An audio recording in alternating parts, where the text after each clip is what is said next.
na času. Ovaj ortak ima isti kao moj Samsu. Brate, ovdje sada predstavljam hip-hop.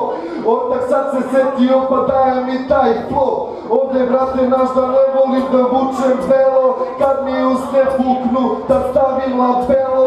Sveo u kulu, glas opet smaj. Mnogo volim pivo, brate, ove brao. Brate, šmičem putru u nebesku. Rime svoje pišem sa hemijsku.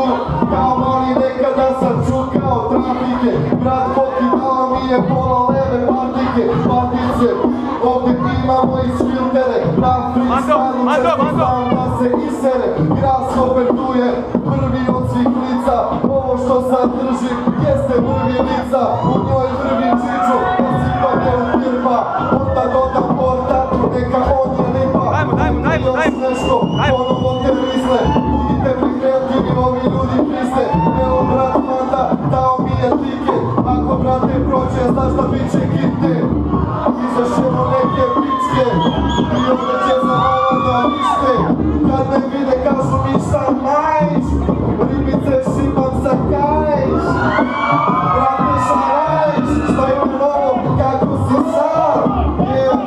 Duvajte nam hitu, Grasshopper sve vodi nas u orbitu. Jednu orbit, svake te fura, hvala bura za ja tebe pusta.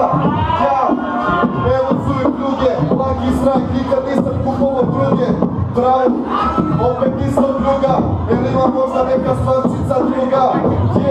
Ovo pristajla je mjesto, nekada je paket koštao 500. Hvala to i sada košta soma. Kad skupeo je lova, može brate svima da nam brate Kurčić. Revo, popuši Vučić, i čija je to kita? Buraz, to moram da vas pitam. Grasshopper brzo, uzme buk se savija. Šta je ovo neka majdija? Nemam pojma, nastavljam dalje. Za sve moje ljude pozdrave šaljem. I evo opet, telefon opet, a na telefonu Grasshopper. Jebeti, to je moja slika. Pogledajte ovog ružnog lika. Nažalost, to sam brate ja.